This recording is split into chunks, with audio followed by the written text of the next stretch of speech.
친구들을 구출하다. 겁쟁이 사자는 못된 마녀가 물에 녹아버렸다는 말을 듣고 뜰 듯이 기뻐했다. 도로시는 사자를 데리고 성으로 갔다. 성에서 도로시가 맨 먼저 한 일은 윙키들을 모두 불러 모은 다음 그들이 이제 더 이상 노예가 아니라고 선언한 것이었다. 윙키들은 오랜 세월 동안 못된 마녀의 노예가 되어 고생을 했고 마녀는 윙키들에게 언제나 가혹하게 굴었기 때문에 도로시의 말을 들은 윙키들의 기쁨은 이루 말로 다 표현할 수 없었다. 윙키들은 이 날을 명절로 정하고 잔치를 열어 춤을 추며 하루를 마음껏 즐겼다. 사자가 말했다. 허수아 비와 양철나무꾼이 함께 있다면 정말 행복할 텐데. 도로시가 걱정스럽게 물었다. 허수아 비와 양철나무꾼을 구할 수는 없을까? 사자가 말했다. 한번 해볼 수는 있겠지. 도로시와 사자는 윙키들에게 친구들을 살려내고 싶은데 도와주겠냐고 물었다. 윙키들은 도로시를 위해서라면 무슨 일이든 힘껏 돕겠다고 말했다. 그래서 도로시는 가장 현명해 보이는 윙키들을 뽑아서 함께 출발했다. 하루가 지나고 그 이튿날 그들은 마침내 양철나무꾼이 온통 찌그러진 채 누워있는 바위투성이 들에 도착했다. 도끼는 나무꾼 근처에 있었지만 도끼날은 녹슬고 자루는 부러져 있었다. 윙키들은 양철나무꾼을 안아들고 다시 노란 성으로 데려갔다. 도로시는 성으로 가는 동안 친구의 처참한 모습에 눈물을 흘렸다. 사자도 슬퍼 보였다. 마침내 성에 도착하자 도로시는 윙키들에게 물었다. 여러분 가운데 땜장이는 없나요? 윙키들이 말했다. 물론 있지요. 아주 뛰어난 땜장이가 몇 명 있답니다. 그럼 그분들을 데려와 주세요. 땜장이들이 연장 자루를 들고 오자 도로시는 이렇게 말했다.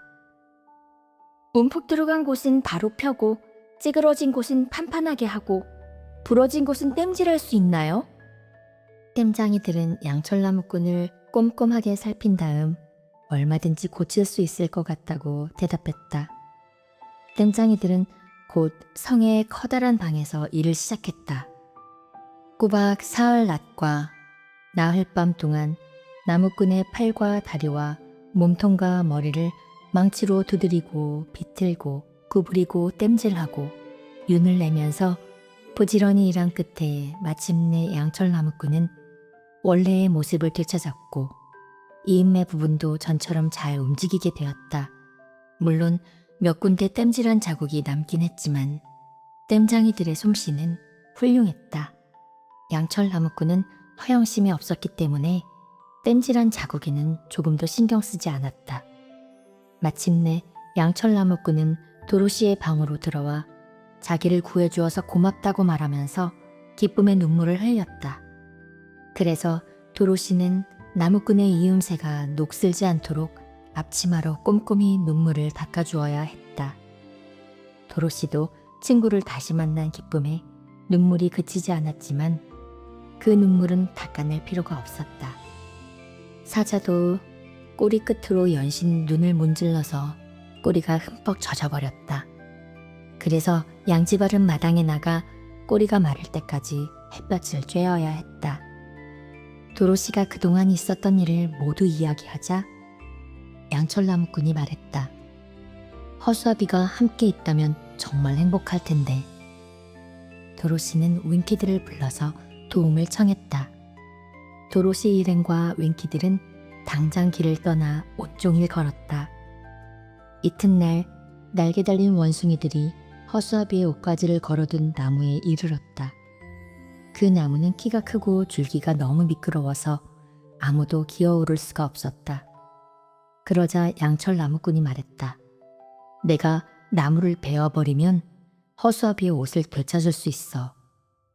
땜장이들이 나무꾼을 수리하는 동안 금을 세공하는 윙키는 금으로 도끼자루를 만들어 부러진 낡은 자루 대신 나무꾼의 도끼에 끼워 넣었다. 그리고 다른 윙키들은 도끼날을 갈아서 녹을 모두 벗겨내고 은으로 반짝반짝해질 때까지 윤을 내두었다. 양철나무꾼이 도끼를 휘두르기 시작했다. 커다란 나무가 순식간에 요란한 소리를 내며 쓰러지자 허수아비의 옷가지가 나무 꼭대기에서 땅으로 떨어졌다. 도로시는 그 옷을 집어들어 윙키들에게 주고 성으로 가져가게 했다. 윙키들은 질 좋고 깨끗한 짚을 그 속에 채워 넣었다. 그러자 전처럼 훌륭해진 허수아비가 자기를 구해주어서 고맙다고 몇 번이고 되풀이하여 친구들에게 인사를 했다. 오랜만에 다시 만난 도로시와 친구들은 노란 성에서 며칠 동안 행복하게 보냈다. 성에는 그들이 편안하고 즐겁게 지내는 데 필요한 것들이 모두 갖추어져 있었다. 그러나 어느 날 도로시는 엠 아줌마가 생각나서 말했다. 오주한테 돌아가서 약속을 지키라고 요구해야 해. 양철나무꾼이 말했다. 그래, 나는 마음을 얻게 될 거야. 허수아비가 즐거운 듯이 말했다. 나는 두뇌를 얻게 될 거야. 사자가 생각에 잠긴 얼굴로 말했다. 나는 용기를 얻게 될 거야. 도로시가 손뼉을 치면서 외쳤다. 나는 캔자스로 돌아가게 될 거야. 내일 당장 에메랄드시로 떠나자. 이튿날 도로시와 친구들은 윙키들을 모아놓고 작별 인사를 했다. 윙키들은 그들이 떠나는 것을 못내 아쉬워했다. 특히 윙키들은 양철나무꾼을 무척 좋아하게 되었기 때문에 서쪽 나라에 남아서 자기네 나라를 다스려달라고 애원했다. 그러나 떠나겠다는 결심이 굳은 것을 알고는 토토와 사자에게 금목걸이를 하나씩 주고 도로시에게는 다이아몬드를 박은 아름다운 팔찌를 선물로 주었다. 허수아비에게는 걸을 때 발부리가 걸려 넘어지지 않도록 금으로 된 손잡이가 달린 지팡이를 주었고 양철나무꾼에게는 장식 무늬에 금을 채워넣고 보석을 박은 은으로 만든 기름통을 주었다.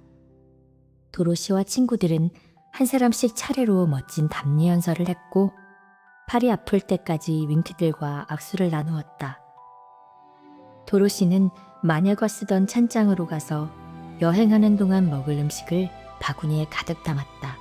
그런데 그 찬장 위에 황금 모자가 놓여 있었다. 도로시가 머리에 써보니 딱 맞았다. 도로시는 황금 모자의 마력에 대해서는 전혀 몰랐지만 모자가 예뻐서 그 모자를 쓰기로 마음먹었다. 그리고 지금까지 쓰고 있던 책 넓은 모자는 바구니에 넣었다. 이윽고 여행 준비가 끝나자 도로시 일행은 에메랄드시를 향해 길을 떠났다. 윙키들은 만세를 부르며 행운을 빌어주었다. 날개 달린 원숭이. 여러분도 기억하겠지만 못된 마녀의 성과 에메랄드시 사이에는 길이 없었다. 도로시 일행이 마녀를 찾아갈 때에는 마녀가 그들이 오는 것을 보고 날개 달린 원숭이들을 보내서 그들을 성으로 데려왔다. 미나리 아제비와 데이지 꽃이 가득 피어있는 들판을 지나 에메랄드시로 돌아가는 것은 날개 달린 원숭이들에게 납치당하는 것보다 훨씬 어려웠다. 물론 그들은 해가 떠오르는 방향으로 곧장 가야 한다는 것을 알고 있었다. 처음에는 제대로 방향을 잡았다. 그러나 한낮이 되어 해가 머리 위에 오자 어디가 동쪽이고 어디가 서쪽인지 알 수 없게 되었다. 밤이 되자 달이 떠올라 들판을 환히 비추었다. 그들은 달콤한 향기가 나는 노란 꽃들 사이에 누워서 아침까지 낮잠을 잤다. 물론 허수아비와 양철나무꾼은 잠을 자지 않았다. 이튿날 아침 해가 구름에 가려져 있었지만 그들은 어느 쪽으로 가야 할지 확실히 알고 있는 것처럼 출발했다. 도로시가 말했다. 계속 걷다 보면 언젠가는 어딘가에 도착하겠지. 그러나 며칠이 지나도 보이는 거라곤 노란 들판뿐이었다. 허수아비가 투덜대기 시작했다. 우리는 길을 잃은 게 분명해. 빨리 길을 찾아서 제때 에메랄드시에 도착하지 못하면 나는 영영 두뇌를 얻지 못할 거야.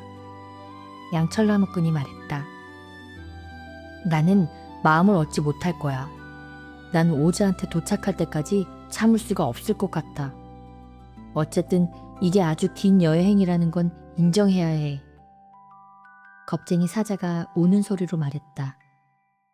너희들도 알겠지만 나는 아무 데에도 도착하지 못한 채 영원히 방랑할 만한 용기가 없어. 도로시는 맥이 빠져서 풀밭에 주저앉아 친구들을 쳐다보았다. 친구들도 풀밭에 앉아서 도로시를 바라보았다. 토토는 눈앞에 나비가 날아가는데도 쫓지 않고 가만히 앉아 있었다. 토토가 그런 즐거움을 포기할 만큼 지친 것은 난생 처음이었다. 토토는 혀를 쑥 내밀고 헐떡거리며 이제 어떻게 할 거냐고 묻듯이 도로시를 쳐다보았다. 도로시가 말했다. 들쥐를 부르면 어떨까? 들쥐들은 에메랄드시로 가는 길을 알고 있을 거야. 허수아비가 외쳤다. 그래, 맞아. 왜 진작 그 생각을 못했을까? 도로시는 여왕 들쥐한테 선물 받은 뒤 줄곧 목에 걸고 다니던 작은 호루라기를 불었다. 그러자 몇 분도 지나기 전에 작은 발들이 타닥타닥 달려오는 소리가 들렸다. 수많은 들쥐들이 달려오고 있었다. 그 중에는 여왕 들쥐도 있었다. 여왕 들쥐는 찍찍거리는 작은 목소리로 물었다. 무엇을 도와드릴까요? 도로시가 말했다. 우리는 길을 잃었어. 에메랄드시로 가는 길을 가르쳐 줄 수 있겠니? 물론이죠. 하지만 에메랄드시는 여기서 아주 멀리 떨어져 있어요. 여러분은 그동안 에메랄드시를 등지고 반대 방향으로 걸었으니까요. 그때 여왕 들쥐가 도로시의 황금 모자를 알아보고 말했다. 황금 모자의 힘을 이용해서 날개 달린 원숭이들을 부르지 그러세요? 날개 달린 원숭이들은 1시간도 지나기 전에 여러분을 오지의 에메랄드시로 데려다 줄 거예요. 도로시는 놀라서 말했다. 이 모자에 그런 힘이 있는 줄은 정말 몰랐어. 그런데 주문은 뭐지? 모자 안쪽에 적혀 있어요. 하지만 날개 달린 원숭이들을 부르기 전에 우리는 달아나야 해요. 그 원숭이들은 무척 짓궂어서 우리를 괴롭히는 걸 굉장히 재미있어 하거든요. 도로시는 지난번에 원숭이한테 혼난 일이 기억나서 걱정스럽게 물었다. 원숭이들이 우리를 해치지는 않을까? 아니에요. 날개 달린 원숭이들은 황금 모자를 쓰고 있는 사람한테 복종해야 해요. 그럼 안녕. 여왕 들쥐는 이 말을 남기고 사라졌다. 다른 쥐들도 모두 여왕 들쥐를 따라 사라졌다. 도로시가 황금 모자 안쪽을 들여다보니 낱말 몇 개가 적혀 있었다. 도로시는 거기에 적힌 지시를 읽은 다음 모자를 다시 머리에 썼다. 그러고는 왼발로 서서 주문을 외웠다. 에페, 페페, 카케. 허수아비가 궁금해서 물었다. 뭐라고 한 거냐? 도로시는 이번에는 오른발로 서서 주문을 외웠다. 힐로, 홀로, 헬로. 양철나무꾼이 작은 목소리로 침착하게 따라했다. 헬로. 도로시는 이번에는 두 팔로 서서 외쳤다. 지지, 주지, 지크. 그러자 왁자지껄 떠들어대는 소리와 날개를 퍼덕이는 소리가 요란하게 들려왔다. 날개 달린 원숭이 무리가 날아오고 있었다. 우두머리 원숭이가 도로시 앞에 허리를 깊이 숙이고 물었다. 무슨 명령을 내리시겠습니까? 도로시가 말했다.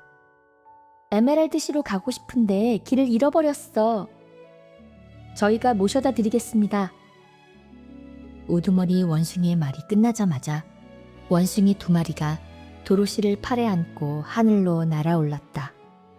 다른 원숭이들은 허수아비와 양철나무꾼과 사자를 안았고 작은 원숭이 1마리는 토토를 안았다. 토토는 그 원숭이를 물려고 버둥거렸지만 작은 원숭이는 아랑곳하지 않고 다른 원숭이들을 따라서 날아갔다. 처음에는 허수아비와 양철나무꾼은 무척 겁을 냈다. 지난번에 원숭이한테 혼쭐이 난 일을 기억하고 있었기 때문이다. 그러나 이제는 원숭이들이 전혀 딴판인 것을 알고 저 아래 펼쳐져 있는 아름다운 경치를 내려다보며 유쾌하게 비행을 즐겼다. 도로시는 가장 커다란 원숭이 2마리가 양쪽에서 받쳐주는 덕에 편안히 하늘로 날아갔다. 그중 한 마리는 우두머리 원숭이였다. 원숭이들은 손가마를 만들어서 도로시를 그 위에 태우고 도로시가 불편하지 않게 하려고 조심했다. 도로시가 물었다. 너희들은 왜 황금모자의 힘에 복종해야 하지? 우두머리 원숭이가 웃으면서 대답했다. 이야기하자면 깁니다. 하지만 갈 길이 머니까 원하신다면 그 이야기를 하면서 시간을 보내기로 하지요. 도로시가 말했다. 그래 좋아. 우두머리 원숭이가 이야기를 시작했다. 우리도 한때는 자유로운 원숭이였습니다. 큰 숲 속에서 이 나무 저 나무로 날아다니며 열매랑 과일을 따먹고 누구의 구속도 받지 않은 채 우리가 하고 싶은 대로 하면서 행복하게 살았지요. 물론 우리들 가운데 몇몇은 장난기가 너무 심해서 이따금 날개가 없는 짐승들의 꼬리를 잡아당기고 새들을 쫓아다니고 숲속을 걸어가는 사람들한테 딱딱한 열매를 던지기도 했습니다. 하지만 우리는 아무 걱정 없이 행복하고 재미있게 순간순간을 즐기면서 지냈습니다. 이것은 아주 오래전 오즈가 구름 속에서 나와 이 나라를 다스리기 전의 일이지요. 그때 북쪽에는 아름다운 공주님이 살고 있었습니다. 공주님은 강력한 힘을 가진 마법사이기도 했지요. 공주님은 오직 사람들을 돕기 위해서만 마법을 사용했습니다. 착한 사람은 절대 해치지 않는다고 알려져 있었지요. 공주님의 이름은 가이엘레트인데 루비 덩어리로 지은 멋진 궁궐에서 살았습니다. 모두 공주님을 사랑했지만 공주님은 사랑할 만한 남자를 찾지 못해서 슬퍼했지요. 남자들은 모두 어리석거나 못생겨서 그렇게 아름답고 현명한 공주님의 짝으로는 어울리지 않았으니까요. 그러나 공주님은 마침내 잘생기고 남자답고 현명한 소년을 찾아냈습니다. 공주님은 그 소년이 자라서 어른이 되면 남편으로 삼기로 마음먹었고 소년을 루비 궁전으로 데리고 가서 세상에서 가장 강하고 착하고 훌륭한 남자로 만들기 위해 자신이 갖고 있는 마법의 힘을 모두 동원했습니다. 그 소년의 이름은 켈랄라였습니다. 켈랄라가 자라서 어른이 되자 이 나라에서 가장 훌륭하고 현명한 남자라는 평판을 듣게 되었습니다. 게다가 산에 닿은 아름다움도 갖추고 있었기 때문에 가일레트 공주님은 켈랄라를 진심으로 사랑했고 때문에 결혼 준비를 서둘렀습니다. 우리 할아버지는 그 당시 가일레트 공주님이 있는 궁궐과 가까운 숲에서 살고 있었습니다. 날개 달린 원숭이들의 우두머리였는데 멋진 식사보다 장난을 더 좋아하는 노인네였지요. 어느 날이었습니다. 가일레트 공주님의 결혼식이 열리기 바로 전에 할아버지는 부하들을 거느리고 하늘을 날아다니다가 켈랄라가 강가를 걷고 있는 것을 보았습니다. 켈랄라는 분홍색 비단과 자주색 공단으로 지은 화려한 옷을 입고 있었습니다. 그것을 보고 할아버지는 문득 장난을 치고 싶어진 겁니다. 할아버지가 명령을 내리자 부하들은 아래로 내려가 켈랄라를 붙잡고 강 한복판으로 날아가서 물속에 떨어뜨려 버렸습니다. 할아버지가 외쳤습니다. 헤엄쳐서 나와봐. 네 옷에 얼룩이 생기는지 보자고. 물론 켈랄라는 헤엄을 잘 쳤습니다. 못하는 게 없을 만큼 다재다능하게 키워졌으니까요. 물 위로 떠오른 켈랄라는 껄껄 웃으면서 강 기슭으로 헤엄쳐 갔습니다. 하지만 켈랄라가 물에 빠지는 것을 본 가일레트 공주님은 궁궐에서 달려나왔고 비단과 공단으로 지은 옷이 물에 젖어 엉망이 된 것을 보았습니다. 공주님은 몹시 화가 났지요. 공주님은 날개 달린 원숭이들을 모두 불러놓고 날개를 꽁꽁 묶어서 켈랄라가 당한 것처럼 강물에 빠뜨리겠다고까지 했습니다. 그러면 원숭이들은 물에 빠져 죽게 됩니다. 그래서 할아버지는 용서를 빌었습니다. 켈랄라도 원숭이들을 용서해달라고 거들었지요. 바일레트 공주님은 한 가지 조건을 내세워 용서해 주었습니다. 그 조건은 날개 달린 원숭이들은 앞으로 영원히 황금 모자를 가진 사람의 명령에 3번 복종해야 한다는 것이었죠. 이 모자는 켈랄라에게 주는 결혼 선물로 만들어졌는데 공주님은 왕국의 절반을 모자값으로 치렀다고 합니다. 이렇게 해서 우리 날개 달린 원숭이들은 황금 모자의 주인이 누구든 간에 그가 내리는 명령에 3번 복종하게 된 겁니다. 도로시는 무척 흥미로워하며 물었다. 공주님이랑 켈랄라는 어떻게 됐어? 켈랄라가 황금 모자의 첫 번째 주인이었기 때문에 우리에게 처음으로 명령을 내린 사람은 켈랄라였습니다. 켈랄라는 공주님과 결혼한 뒤 우리를 모두 숲속으로 불러서 공주님 눈에 띄지 않도록 멀리 떨어져 있으라고 명령했습니다. 공주님이 우리를 꼴도 보기 싫다고 했거든요. 우리는 기꺼이 그 명령에 따랐지요. 공주님이 무서웠으니까요. 황금 모자가 서쪽의 못된 마녀의 손에 들어갈 때까지 우리가 따라야 했던 것은 이것뿐이었습니다. 못된 마녀는 우리를 시켜서 윙키들을 노예로 삼았고 그 뒤에는 오즈를 서쪽 나라에서 쫓아내게 했습니다. 이제 황금 모자는 아가씨 것이니까 아가씨는 우리한테 3번 명령을 내릴 수 있습니다. 우두머리 원숭이가 이야기를 마치자 도로시는 아래를 내려다보았다. 저 앞에 에메랄드시의 반짝이는 초록색 성벽이 보였다. 도로시는 이렇게 빨리 도착한 것에 놀랐고 여행이 끝나서 기뻤다.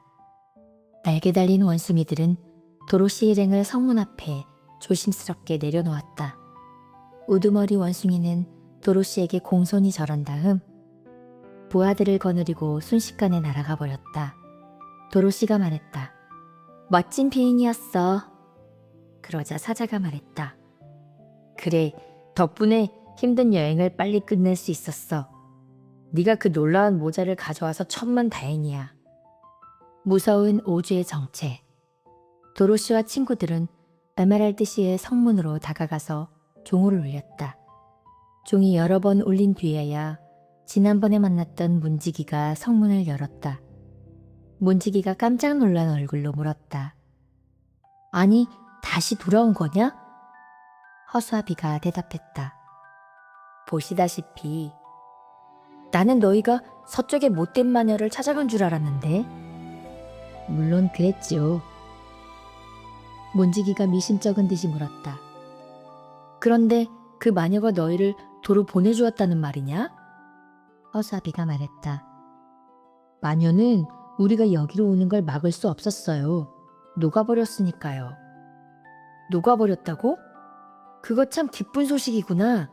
그런데 누가 그 못된 마녀를 녹여버렸지? 사자가 엄숙하게 말했다. 도로시가요. 아이고 이런. 문지기는 도로시 앞에서 코가 땅에 닿도록 고개 숙여 절을 했다. 그러고는 도로시 일행을 작은 방으로 데려가서 지난번처럼 커다란 상자에서 안경을 꺼내 눈에 씌워주었다. 그 일이 끝나자 그들은 에메랄드 시내로 들어갔다. 문지기는 도로시가 서쪽의 못된 마녀를 녹여버렸다고 외쳤다. 그러자 이 말을 들은 사람들이 모두 도로시 주위에 몰려와 무리를 지어 오즈의 궁궐까지 그들을 따라왔다. 초록색 수염을 기른 병사가 여전히 궁궐 문을 지키고 있었지만 나그네들을 보자마자 곧바로 안으로 들여보내 주었다. 안으로 들어가자 아름다운 초록색 하녀가 도로시 일행을 맞이했다. 하녀는 오즈가 그들을 만날 준비가 될 때까지 편안히 쉴 수 있도록 그들이 전에 묵었던 방으로 안내해 주었다. 병사는 곧바로 접견실로 들어가 도로시 일행이 못된 마녀를 죽이고 돌아왔다는 소식을 전했다. 하지만 오즈는 아무 대답도 하지 않았다. 도로시 일행은 오즈가 당장 자기들을 부를 거라고 생각했지만 오즈는 그러지 않았다. 이튿날도 그 이튿날도 그 이튿날도 오지 마법사한테서는 아무 연락이 없었다. 기다리는 일은 지루하고 피곤했다. 마침내 도로시와 친구들은 화가 나기 시작했다. 서쪽 나라로 보내서 온갖 고생을 겪게 하고 노예 노릇까지 시켜놓고는 이제 와서 이렇게 소홀히 대접하다니 참을 수가 없었다. 참다 못한 허수아비가 초록색 하녀에게 말했다. 오즈한테 가서 전해요. 당장 약속을 지키지 않으면 날개 달린 원숭이들을 불러서 혼내주겠다고. 그러자 마침내 오즈의 대답이 왔다. 이튿날 아침 9시 4분에 접견실로 오라는 것이었다. 오즈는 서쪽 나라에서 날개 달린 원숭이들에게 쫓겨난 적이 있었는데 이제 다시는 그 원숭이들을 보고 싶지 않았다. 도로시와 친구들은 저마다 오즈가 약속한 선물을 생각하느라 잠을 이루지 못했다. 도로시는 딱 한 번 잠이 들었다가 캔자스로 돌아간 꿈을 꾸었다. 꿈속에서 엠 아줌마는 도로시가 집에 돌아와서 얼마나 기쁜지 모른다고 말했다. 이튿날 아침 9시에 초록색 수염을 기른 병사가 도로시와 친구들을 데리러 왔다. 4분 뒤에 그들은 모두 오즈 마법사의 접견실로 들어갔다. 도로시와 친구들은 저마다 지난번에 보았던 모습의 오즈 마법사를 보게 되리라고 생각했다. 그런데 아무리 주위를 둘러보아도 방 안에는 아무도 없었다. 그들은 깜짝 놀랐다. 텅 빈 방에는 고요함만이 감돌고 있었다. 이런 분위기는 그들이 전에 보았던 오즈의 어떤 모습보다도 섬뜩했다. 그래서 도로시 일행은 서로 몸을 찰싹 붙인 채 문가에 서 있었다. 그때 엄숙한 목소리가 들려왔다. 그 목소리는 천장에서 나는 것 같았다. 나는 위대하고 무서운 오즈 마법사다. 무슨 일로 나를 찾아왔느냐? 그들은 방을 구석구석 살펴보았지만 아무도 보이지 않았다. 도로시가 물었다. 어디 계세요? 나는 어디에나 있다. 하지만 보통 사람들의 눈에는 보이지 않는다. 너희가 나와 이야기할 수 있도록 이제 나는 옥좌에 앉겠다. 목소리는 이제 텅 빈 옥좌에서 나오는 것처럼 들렸다. 도로시 일행은 옥좌로 다가가 한 줄로 늘어섰다. 도로시가 말했다. 약속을 지켜달라고 요구하러 왔어요. 목소리가 물었다. 약속이라고? 무슨 약속? 못된 마녀를 죽이고 오면 캔자스로 돌려보내준다고 약속하셨잖아요. 허수아비가 말했다. 저한테는 두뇌를 주겠다고 약속했고요. 양철나무꾼이 말했다. 저한테는 마음을 주기로 하셨습니다. 겁쟁이 사자가 말했다. 저한테는 용기를 주겠다고 약속했습니다. 정말로 그 못된 마녀를 없애고 왔느냐? 이렇게 묻는 목소리가 좀 떨리고 있는 것 같았다. 도로시가 대답했다. 물을 부었더니 다 녹아버렸어요. 녹아버렸다고? 그것 참 어이가 없는 일이군. 내일 다시 오너라. 그동안 생각할 시간을 좀 가져야겠다. 양철나무꾼이 화가 나서 말했다. 생각할 시간은 벌써 충분히 가졌지 않습니까? 허수아비도 화가 나서 말했다. 더 이상은 단 하루도 기다릴 수 없습니다. 도로시가 외쳤다. 오즈님은 약속을 지키셔야 해요. 사자는 마법사에게 겁을 주는 게 좋겠다는 생각이 들어서 큰 소리로 으르렁거렸다. 그 소리에 깜짝 놀란 토토가 뒤로 펄쩍 물러서다가 구석에 세워놓은 병풍을 넘어뜨리고 말았다. 병풍이 콰다당 소리를 내며 쓰러졌기 때문에 모두 그쪽을 돌아보았다. 그리고 모두 깜짝 놀랐다. 병풍으로 가려져 있던 자리에 작달만한 늙은이가 서 있었기 때문이다. 대머리에 얼굴은 온통 주름살 투성이인 그 늙은이도 도로시 일행 못지않게 놀란 것 같았다. 양철나무꾼이 도끼를 치켜들고 달려가면서 소리쳤다. 너는 누구냐? 내가 오즈다. 때리지 마. 제발. 무슨 말이든지 다 들어줄 테니. 도로시와 친구들은 눈앞에서 벌벌 떨고 있는 늙은이가 오즈라는 것을 알고 깜짝 놀랐다. 도로시가 말했다. 저번에는 커다란 머리만 있더니? 허수아비가 말했다. 나하고 만났을 때는 아름다운 귀부인이었는데. 양철나무꾼이 말했다. 나는 오즈가 무시무시한 짐승인 줄 알았어. 사자가 외쳤다. 나는 오즈가 시뻘건 불덩어리인 줄 알았어. 아니야, 속임수를 써서 그렇게 보이게 했을 뿐이야. 도로시가 외쳤다. 속임수를 썼다고요? 그럼 할아버지는 위대한 마법사가 아니란 말인가요? 쉿, 조용히 해. 그렇게 큰 소리로 말하면 밖에서 들릴 거야. 그러면 나는 끝장이야. 다들 나를 위대한 마법사로 알고 있거든. 도로시가 물었다. 그럼 마법사가 아니란 말이에요? 전혀 아니야. 나는 그저 평범한 사람일 뿐이야. 허수아비가 말했다. 그 이상이야. 당신은 사기꾼이야. 늙은이는 두 손을 맞비비며 말했다. 그래, 맞아. 나는 사기꾼이야. 양철나무꾼이 실망해서 말했다. 그럼 나는 어떻게 마음을 얻지? 사자가 말했다. 나는 어떻게 용기를 얻지? 허수아비가 옷소매로 눈물을 닦으면서 한탄했다. 나는 어떻게 두뇌를 얻지? 오즈가 말했다. 이보게들, 그런 건 사소한 문제야. 나를 생각해봐. 이제 정체가 밝혀졌으니 내가 얼마나 지독한 곤경에 빠지게 됐는지 생각해보라고. 도로시가 물었다. 다른 사람들은 할아버지가 사기꾼이란 걸 모르나요? 너희들하고 나 말고는 아무도 몰라. 나는 너무나 오랫동안 사람들을 감쪽같이 속여왔기 때문에 내 정체가 영원히 들통나지 않을 거라고 믿었지 뭐냐. 처음부터 너희들을 만나지 말았어야 하는 건데.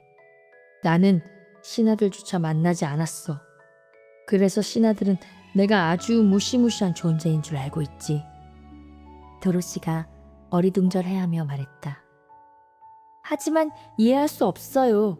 어떻게 저한테는 커다란 머리인 것처럼 보일 수 있었죠? 그건 속임수였어. 이쪽으로 와. 전부 다 말해줄 테니까. 오지는 접견실 뒤에 있는 작은 방으로 들어갔다. 도로시와 친구들도 모두 뒤따라갔다. 오지는 한쪽 구석을 가리켰다. 거기에는 종이를 여러 개 붙여서 만든 머리 모양의 인형이 놓여 있었다. 그 커다란 머리에는 얼굴이 꼼꼼히 그려져 있었다. 이걸 철사줄로 천장에 매달아 놓았지. 병풍 뒤에서 실을 잡아당기면 눈이 움직이고 입이 벌어져. 도로시가 물었다. 하지만 목소리는 어떻게 냈어요? 나는 복화술사란다. 그리고 어디든 내가 원하는 곳에서 목소리가 나오는 것처럼 할 수 있지. 그래서 너는 이 커다란 머리에서 목소리가 나오는 줄 알았을 거야. 그리고 이건 내가 너희들을 속이기 위해 사용한 것들이란다.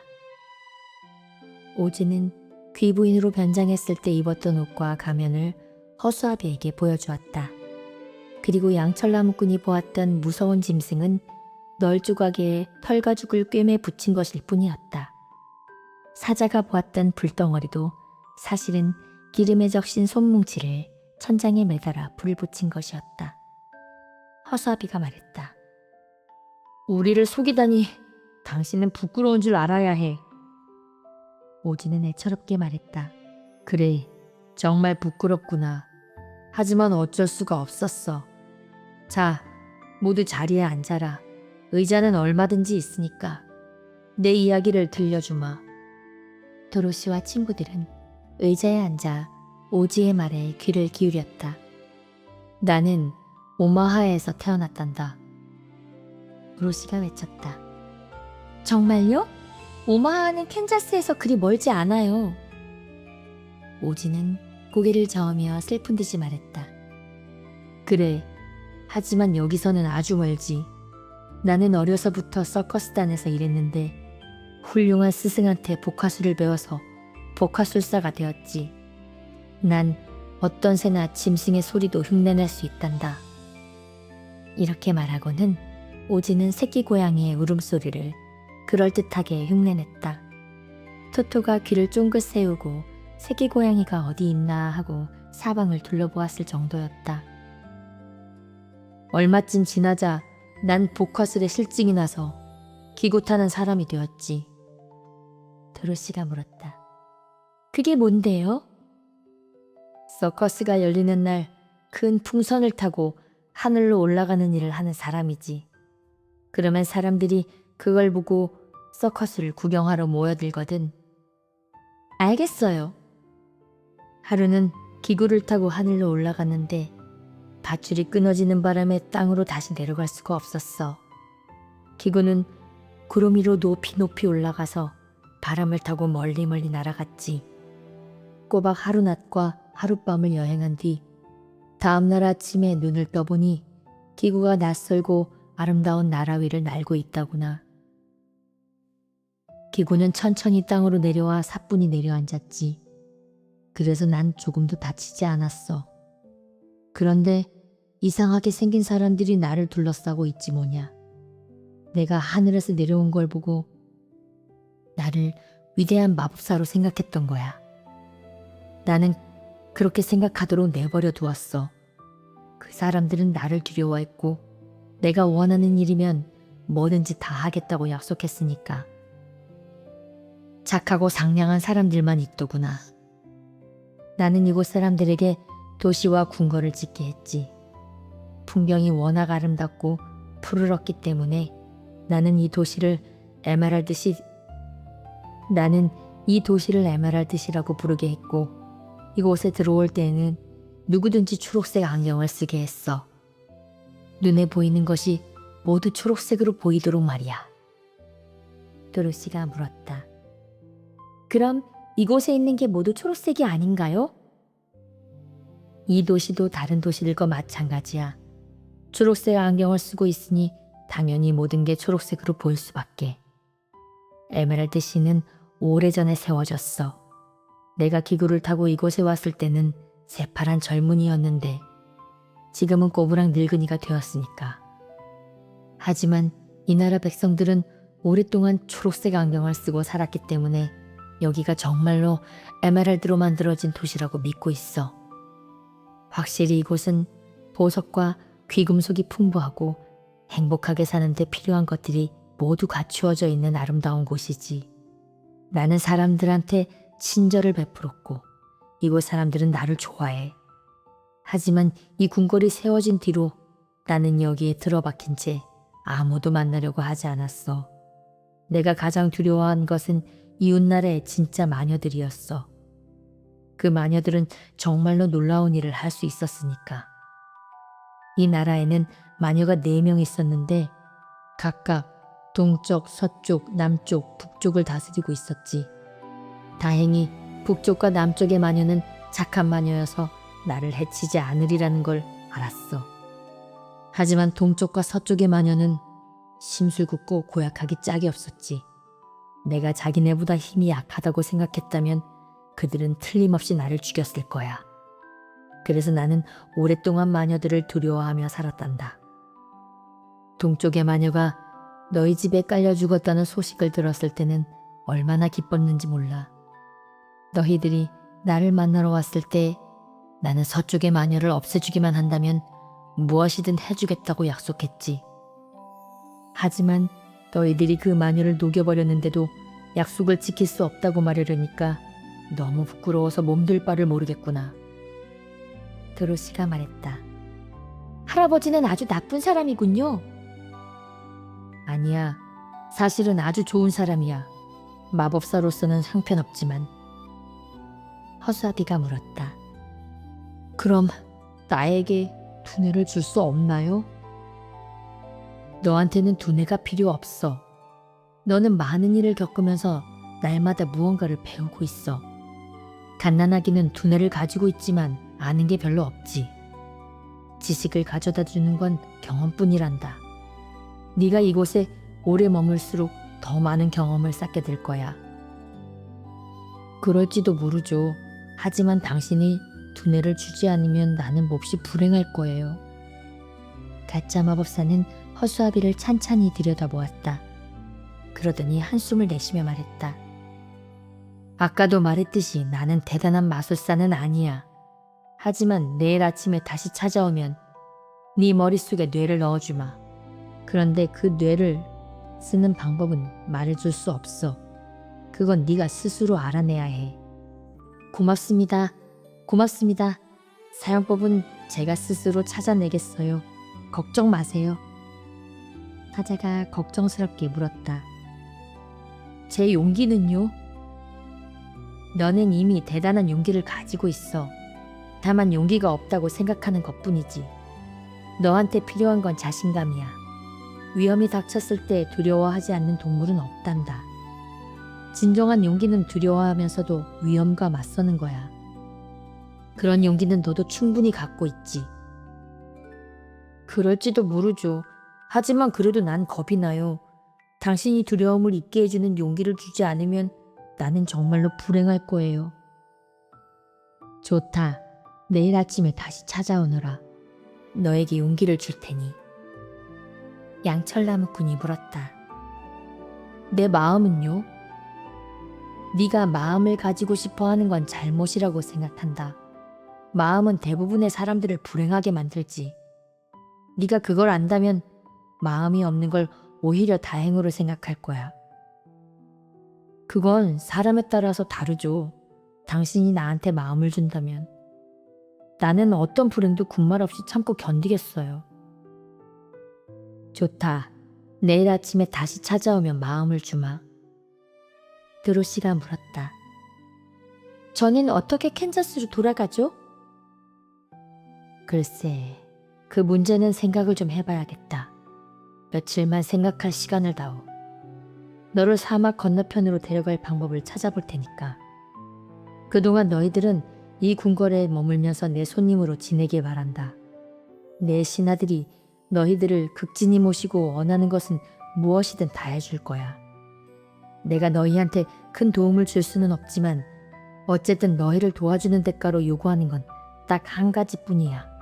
내가 사기꾼이라는 걸 아무한테도 말하지 말아다오. 드로시와 친구들은 오주의 정체에 대해 비밀을 지키겠다고 약속하고 기분 좋게 방으로 돌아왔다. 하수아비와 양철나무꾼과 겁쟁이 사제는 물론 도로시까지도 이 위대한 사기꾼이 자기네 소원을 이루어줄 거라는 희망에 부풀어 있었다. 그렇게만 해준다면 도로시는 오즈가 한 짓을 모두 용서해줄 생각이었다. 위대한 사기꾼의 마술. 이튿날 아침 허수아비가 친구들에게 말했다. 축하해줘. 마침내 오즈한테 두뇌를 얻게 되었으니 말이야. 내가 돌아올 때는 다른 사람들과 똑같이 되어 있을 거야. 도로시가 천진난만하게 말했다. 너한테 두뇌가 없어도 나는 언제나 너를 좋아했어. 허수아비가 말했다. 허수아비를 좋아해 주다니 정말 친절하구나. 하지만 내가 두뇌를 새로 얻어 훌륭한 생각들을 만들어내면 나를 더욱 존경하게 될 거야. 허수아비는 쾌활한 목소리로 친구들에게 인사를 하고 접견실로 가서 문을 두드렸다. 오즈가 말했다. 들어와. 허수아비가 안으로 들어가 보니 작달만한 늙은이는 창가에 앉아서 깊은 생각에 잠겨 있었다. 허수아비가 약간 불안한 목소리로 말했다. 두뇌를 얻으러 왔습니다. 아, 그래. 그 의자에 앉아라. 내 머리를 잠시 떼어내야 하는데 괜찮지? 두뇌를 제자리에 집어넣으려면 어쩔 수가 없어. 물론입니다. 새로 붙여질 머리가 이 머리보다 더 훌륭하기만 한다면 얼마든지 머리를 떼어가도 좋습니다. 오즈는 허수아비의 머리를 떼어내어 그 속에 든 밀짚을 다 꺼냈다. 그러고는 뒷방에서 왕겨 한 대를 가져다가 거기에 핀과 바늘을 잔뜩 섞었다. 그것을 휘저어서 골고루 섞은 다음 제자리에 고정되도록 남은 공간을 짚으로 채웠다. 오지는 이렇게 만든 머리를 허수아비의 몸통에다 꿰매어 달았다. 내가 새 두뇌를 잔뜩 주었으니까 너는 앞으로 훌륭한 사람이 될 거야. 허수아비는 그토록 원했던 소망이 이루어지자 만족감과 자랑스러움을 느꼈다. 허수아비는 오즈에게 고맙다는 인사를 하고 친구들한테 돌아왔다. 도로시가 신기한 듯이 허수아비를 쳐다보았다.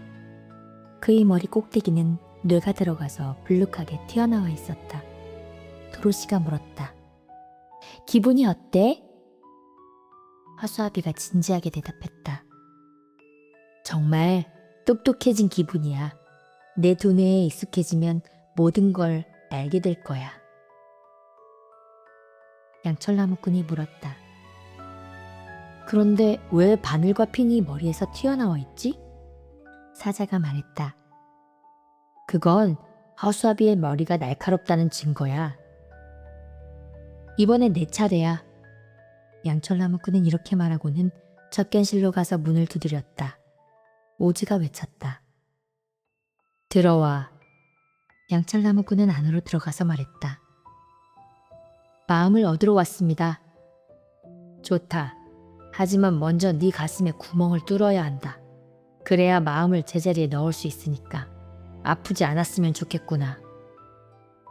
걱정하지 마세요. 아픔을 전혀 느끼지 못하니까요. 오즈는 땜장이들이 쓰는 커다란 가위를 가져다가 나무꾼의 왼쪽 가슴에 네모꼴의 작은 구멍을 뚫었다. 그런 다음 서랍장으로 가서 비단 주머니 속에 톱밥을 채워 넣은 예쁜 모양의 마음을 꺼냈다. 오즈가 물었다. 어때? 예쁘지? 양철나무꾼은 흡족한 얼굴로 대답했다. 정말 예뻐요. 그런데 그건 친절하고 상냥한 마음이겠죠? 그렇고 말고 부드럽기가 비단결 같지. 오지는 마음을 양철나무꾼의 가슴속에 집어넣은 다음 아까 잘라낸 네모난 양철을 제자리에 솜씨 좋게 땜질했다. 자, 이제 너는 자랑스러운 마음을 가지게 됐어. 가슴에 땜질한 자국을 낼 수밖에 없어서 유감이지만 그것만은 정말 어쩔 수가 없구나. 양철나무꾼은 행복한 목소리로 외쳤다. 땜질 자국에 대해서는 신경 쓰지 마세요. 정말 고맙습니다. 이 은혜는 절대로 잊지 않겠어요. 그렇게까지 고마워할 건 없다. 양철나무꾼은 행운을 빌어준 친구들에게 돌아왔다. 이번에는 사자가 접견실로 가서 문을 두드렸다. 오지가 말했다. 들어오너라. 사자가 방으로 들어가면서 말했다. 용기를 얻으러 왔습니다. 좋다. 너에게 용기를 주마. 오지는 찬장으로 가더니 높은 선반에서 네모난 초록색 유리병을 내렸다. 그리고 유리병에 든 것을 아름다운 조각이 새겨진 황록색 접시에 따랐다. 오지가 이 접시를 겁쟁이 사자 앞에 놓자 사자는 불쾌한 듯이 킁킁 냄새를 맡았다. 그러자 오지가 말했다. 마시거라. 이게 뭔데요? 이게 네 몸속에 들어가면 용기로 변할 거다. 용기는 항상 몸속에 있다는 건 너도 잘 알고 있겠지? 그러니까 네가 이것을 삼키기 전에는 용기라고 부를 수 없어. 되도록 빨리 마시는 게 좋을 거야. 사자는 더 이상 망설이지 않고 접시에 담긴 것을 단숨에 마셔버렸다. 기분이 어떠냐? 용기로 가득 찼어요. 사자는 자신의 행운을 빨리 이야기해주고 싶어서 기쁨에 찬 얼굴로 친구들한테 돌아왔다. 혼자 남은 오지는 허수아비와 나무꾼과 사자의 소원을 이루어준 것을 생각하며 핑그레 웃었다. 그리고 이렇게 중얼거렸다. 그게 도저히 불가능한 일이라는 건 누구나 다 알고 있어. 그런데 그걸 뻔히 알면서도 다들 나한테 그런 일을 해달라고 요구하다니. 내가 어떻게 사기꾼이 되지 않을 수 있겠어? 허수아비와 사자와 나무꾼을 행복하게 해주는 건 쉬운 일이었어. 그들은 내가 무엇이든 다 할 수 있다고 믿었으니까. 그렇지만 도로시를 캔자스로 돌려보내는 건 좀 어려운 문제야. 그건 상상력만 갖고는 안 돼. 어떻게 하면 도로시의 소원을 들어줄 수 있을까? 기고 띄우기. 사흘 동안 도로시는 오즈한테서 아무 연락도 받지 못했다. 친구들은 모두 행복하고 만족스러운 나날을 보내고 있었지만 도로시에게는 초조하고 슬픈 날들이었다. 허수아비는 머릿속에 멋진 생각이 떠올랐다고 말했다. 그러나 자기 말고는 아무도 그 생각을 이해하지 못하리라는 것을 알고 있었기 때문에 그게 어떤 생각인지는 말하려 하지 않았다. 양철나무꾼은 걸어다닐 때마다 가슴속에서 마음이 달그닥거리는 것을 느꼈다. 나무꾼은 살과 피로 이루어진 인간이었을 때 가졌던 마음보다 새로 얻은 마음이 더 친절하고 상냥하다는 것을 알았다고 도로시에게 말했다. 사자는 이 세상에 어떤 것도 두렵지 않다고 하면서 한 개 군단의 병사나 수십 마리의 칼리다와도 얼마든지 맞서겠다고 말했다. 이렇게 모두들 만족하고 있었지만 오직 도로시만은 캔자스로 돌아가고 싶은 마음이 더 간절해질 뿐이었다. 날째 되는 날 마침내 오즈가 도로시를 불렀다. 도로시가 뛸 듯이 기뻐하며 접견실로 들어가자 오즈는 상냥하게 말했다. 거기에 앉으렴. 잘만 하면 너를 이 나라 밖으로 데려갈 수 있을 것 같아. 이 나라를 떠나서 캔자스로 돌아가는 건가요? 글쎄, 캔자스로 갈 수 있을지 어떨지는 잘 모르겠구나. 나는 캔자스가 어느 쪽에 있는지도 모르니까 말이다. 하지만 먼저 해야 할 일은 사막을 건너는 거야. 사막만 건너면 집으로 가는 길은 쉽게 찾을 수 있을 거다. 어떻게 하면 사막을 건널 수 있죠? 내 생각을 말해주마. 나는 이 나라에 올 때 기구를 타고 왔어. 너도 회오리 바람을 타고 하늘을 날아왔잖니? 그러니까 사막을 건너는 가장 좋은 방법은 하늘을 날아서 가는 거야. 그런데 회오리 바람을 만드는 건 내 힘으로는 도저히 불가능해. 그래서 그 문제를 곰곰이 생각해 봤는데 기구를 만들 수 있을 것 같구나. 어떻게요? 기구는 속에 든 기체가 새어나가지 않도록 비단에 악교를 발라서 만들면 돼. 이 궁궐에는 비단이 잔뜩 있으니까 기구를 만드는 건 그리 어렵지 않을 거야. 하지만 기구가 하늘로 떠오르려면 속에 기체를 채워야 하는데 이 나라에는 기구 속에 채워넣을 기체가 없어. 뜨지 못하는 기구는 아무 쓸모도 없을 거예요. 그래. 하지만 기구를 띄울 수 있는 방법이 또 하나 있어. 기구 속에 뜨거운 공기를 가득 채우는 거야. 그렇지만 뜨거운 공기는 기체만큼 좋지는 않아. 공기가 식으면 기구는 사막에 내려앉을 테고 그러면 우리는 사막에서 길을 잃게 될 테니까. 우리라고요? 그럼 할아버지도 저랑 함께 가실 건가요? 물론이지. 이제 난 사기꾼 노릇에 실증이 났어. 내가 이 궁궐 밖으로 나가면 백성들은 내가 마법사가 아니라는 걸 당장 알아차리고 화를 낼 거야. 그러니까 나는 온종일 이 방에 틀어박혀 있어야만 해. 정말 진절머리 나는 일이지. 차라리 너랑 캔자스로 가서 다시 서커스단에서 일하고 싶구나. 좋아요. 할아버지가 함께 가신다면 저도 기뻐요. 고맙다. 비단 꿰매는 일을 도와주겠지? 그럼요. 그렇다면 기구 만드는 일을 당장 시작하자꾸나. 오즈는 접견실 뒷방에서 비단을 꺼낸 다음 적당한 크기와 모양으로 자르기 시작했다. 처음에는 밝은 초록색 비단을 자르고 다음에는 짙은 초록색 비단을 잘라냈다. 그 다음에는 푸른 초록색 비단을 잘라냈다. 여러 색깔이 어우러진 화려한 기구를 만들고 싶었기 때문이다. 도로시는 실과 바늘을 가져와 오즈가 자른 비단 조각들을 솜씨 좋게 꿰매 붙였다. 조각들을 모두 이어 붙이는 데에는 꼬박 사흘이 걸렸지만 마침내 굉장히 커다란 초록색 비단 주머니가 완성되었다. 오즈는 그 주머니 안쪽에다 악교를 발라서 공기가 새지 않도록 했다. 그런 다음 이렇게 말했다. 이제는 우리가 탈 바구니가 있어야 해. 오지는 초록색 수염을 기른 병사를 시켜서 커다란 바구니를 가져오게 했다.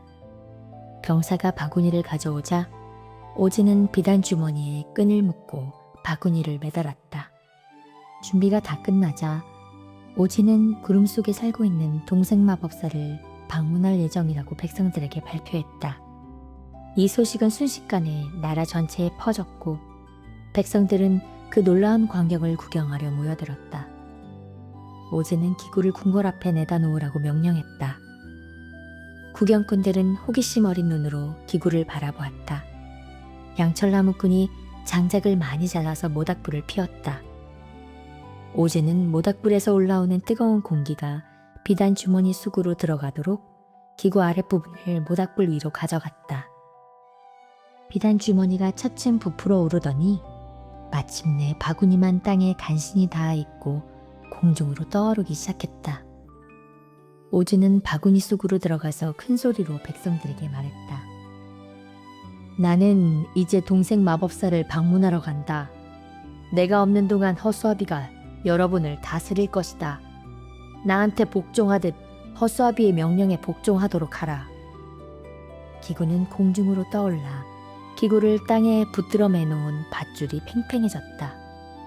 기구 안에 채워진 공기가 너무 뜨거워서 바깥 공기보다 훨씬 가벼워졌기 때문이다. 마법사가 외쳤다. 어서 오너라 도로시. 서둘러. 빨리 타지 않으면 기구가 날아가 버릴 거야. 토토가 안 보여요. 도로시는 강아지를 남겨둔 채 혼자 떠나고 싶지 않았다. 토토는 새끼 고양이를 보고 멍멍 짖으면서 이리저리 뛰어다니고 있었다. 도로시는 토토를 겨우 붙잡아 안고 기구 쪽으로 달려갔다. 기구에서 몇 발짝 떨어진 곳에 이르자 오즈가 도로시를 붙잡아 태우려고 두 손을 내밀었다. 그 순간 밧줄이 툭 끊어지면서 기구는 하늘로 솟구쳐 올라갔다. 돌아오세요. 저도 가고 싶어요. 안 돼. 돌아갈 수 없어. 내 힘으로 이 기구를 내려가게 할 수가 없구나. 안녕. 구경꾼들은 모두 바구니를 타고 하늘로 올라가는 마법사를 쳐다보고 있었다. 기구는 점점 하늘 높이 올라갔다. 사람들이 위대한 마법사 오즈를 본 것은 이때가 마지막이었다. 오즈는 어디로 간 것일까? 오마하에 무사히 도착하여 지금도 거기에 살고 있을지 모른다. 그러나 사람들은 여전히 그를 잊지 않고 이렇게 말하곤 했다. 오즈는 언제나 우리의 좋은 친구였어. 여기 있을 때는 우리를 위해 이 아름다운 에메랄드 실을 세웠고 떠날 때는 우리를 다스리도록 현명한 허수아비를 남겨놓았지. 그래도 사람들은 마법사가 떠나버린 것을 오랫동안 슬퍼했고 그 슬픔은 무엇으로도 달랠 수 없을 것이다.